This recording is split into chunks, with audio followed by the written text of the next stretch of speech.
दोस्तों नमस्कार।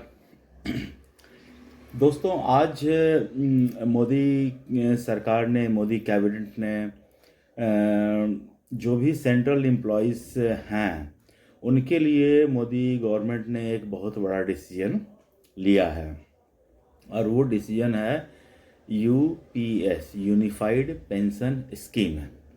जहाँ दोस्तों आज हम लोग इसी यूनिफाइड पेंशन स्कीम के बारे में आप लोगों को जानकारी मैं देने जा रहा हूँ। मैंने इधर के उधर के सोर्सेस से ये सारी जानकारी इकट्ठा की है और मैं एक सिंप्लीफाइड वे में आप लोग को समझाने का कोशिश करूँगा कि ये यूनिफाइड पेंशन स्कीम क्या है और ये किस तरह वर्क करता है।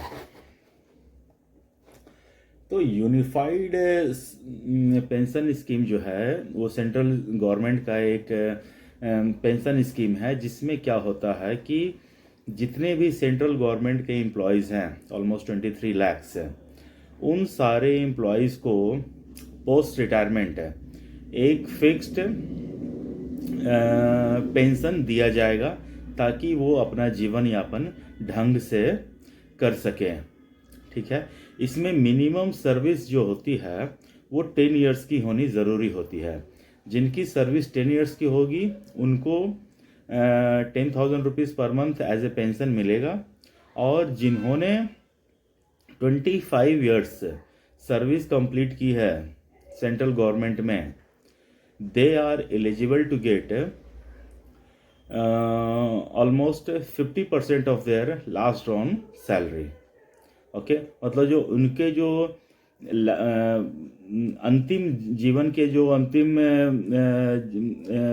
जो काम किए हैं उनमें जो अंतिम साल में जो भी उनका सैलरी आता था उसका 50% उनको पेंशन के रूप में दिया जाएगा। तो इसमें चेंजेस हुआ क्या है?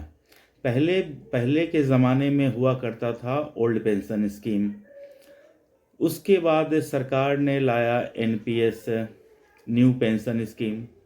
तो न्यू पेंशन स्कीम में गवर्नमेंट ने बोला कि हम लोग ऐसा करते हैं कि 10% एम्प्लॉयज़ के से लेंगे एंड 14% सेंट्रल गवर्नमेंट देगा। ये दोनों पैसा जमा होगा और कहीं ना कहीं इन्वेस्ट किया जाएगा। आफ्टर इन्वेस्टमेंट जो भी पैसा आएगा based on the market value, वो पैसा एज ए पेंशन के रूप में जो भी एम्प्लॉयज़ हैं उनको पोस्ट रिटायरमेंट मिलता।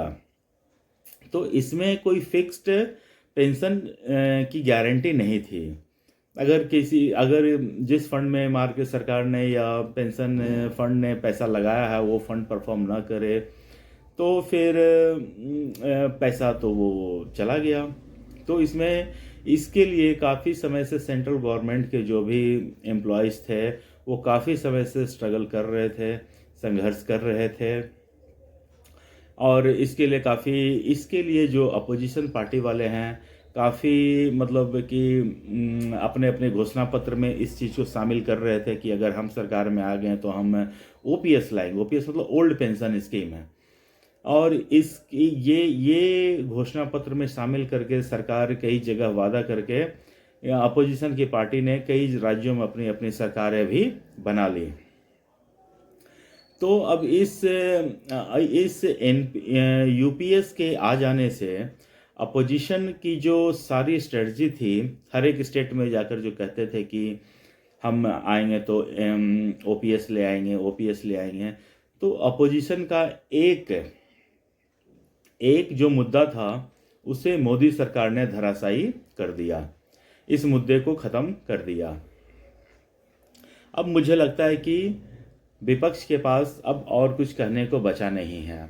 अब क्या कर सकते हैं वो लोग इस मुद्दे के ऊपर कुछ अपने टाइप के लोग बिठाएंगे, उनका अध्ययन करेंगे और इनमें जो खामियां रहेंगी उसको उजागर करेंगे। देखिए, कोई भी स्कीम कभी भी परफेक्ट होती नहीं है, उसमें सुधार की गुंजाइश हमेशा रहती है। तो अगर इसमें भी कुछ सुधार की गुंजाइश होती है तो अपोजिशन को सकारात्मक तरीके से सरकार के साथ मिलना चाहिए, बैठना चाहिए और उसमें क्या क्या चीज़ों में सुधार किया जा सकता है, ये चीज़ बताना चाहिए। सिर्फ हो हल्ला करने से काम चलेगा नहीं। लेकिन मुझे जहाँ तक लगता है अभी का जो अपोजिशन पार्टी है उनका मकसद ही है कि बस हंगामा खड़ा करना ही मेरा मकसद है। उनकी ये कोशिश बिल्कुल भी नहीं है कि ये सूरत बदलनी चाहिए, बिल्कुल ही नहीं। सिर्फ हो हंगामा करना, अनरेस्ट में खुद को भी रखना और जो गवर्नमेंट चला रहे हैं उनको भी अनरेस्ट में रखना। तो मुझे लगता है कि ये जो यूपीएस है, यूनिफाइड पेंशन स्कीम, ये एक गेम चेंजर होने जाने वाला है। मैंने अभी टीवी पे बहुत सारे सरकारी कर्मचारियों का इंटरव्यू वगैरह देखा है and looks like they are all satisfied. उनकी जितने भी मांगे थी वो पूरी हुई हैं। अब इसमें ओल्ड पेंशन स्कीम के बराबर है ये तो नहीं है, लेकिन ओल्ड पेंशन स्कीम के करीब करीब गवर्नमेंट पहुंची है। इसमें जो एनपीएस जो था, न्यू पेंशन स्कीम है, उसमें गवर्नमेंट का कंट्रीब्यूशन होता था 14% है और एम्प्लॉयज़ का कंट्रीब्यूशन होता था 10% है। लेकिन अभी यूपीएस में क्या हुआ है, गवर्नमेंट ने अपना contribution from 14% they have raise to 18% है एंड एम्प्लॉय का जो कंट्रीब्यूशन था रिमेन्स सेम एट 10% है। तो ये सारे चीज़ फीचर के साथ यूपीएस लाया है। मोदी गवर्नमेंट का एक वेलकम स्टेप है और इसके ऊपर बहस होनी चाहिए कंस्ट्रक्टिव वे में। ये नहीं कि मतलब इसके ऊपर और क्या क्या सुधार हो सकता है और क्या क्या इसमें चीज़ें ऐड की जा सकती है, किन किन लोगों को शामिल किया जा सकता है, क्या ये सिर्फ जो सेंट्रल गवर्नमेंट के एम्प्लॉय हैं उनके ऊपर लगता है या फिर जो अन्य सेक्टर के लोग हैं उनके ऊपर भी ये स्कीम लग सकती है। इसमें जो मिलने वाला मॉनेटरी बेनिफिट है उनमें मंथली कितना मिल सकता है, अगर किसी की डेथ होती है तो उसमें इन दैट केस लमसम कितना मिलेगा डिपेंडेंट को, अगर किसी जो एम्प्लॉय हैं उनकी डेथ होती है तो इन केस में जो डिपेंडेंट होते हैं उनको कितना मिलेगा। इन सब चीज़ों पे एक कंस्ट्रक्टिव वे में बहस हो सकती है और होना भी चाहिए। लोकतंत्र की खूबसूरती ही यही है कि अपनी मर्जी कोई न थोपे, सबका सहमति से, राय विचार से कोई भी पॉलिसी हो ये इम्प्लीमेंटेशन होना चाहिए। तो मुझे तो फर्स्ट लुक में मैंने सारे अभी कुछ मीडिया सोर्सेज पे और कुछ जो भी डॉक्यूमेंट्स हैं मैंने उस पर पढ़ा है। तो जहाँ तक मेरी समझ है मुझे तो ये मिला जुला ठीक ठाक लगता है, एनपीएस से बेटर है। और बाकी आप लोग एज ए पब्लिक आप लोग कितना समझे हैं इस स्कीम को, आप लोग कृपया करके मुझे बताइए। और आपको ये वीडियो कैसा लगा ये भी आप मुझे बताइए, कमेंट कीजिए, शेयर कीजिए, मेरे चैनल को सब्सक्राइब कीजिए।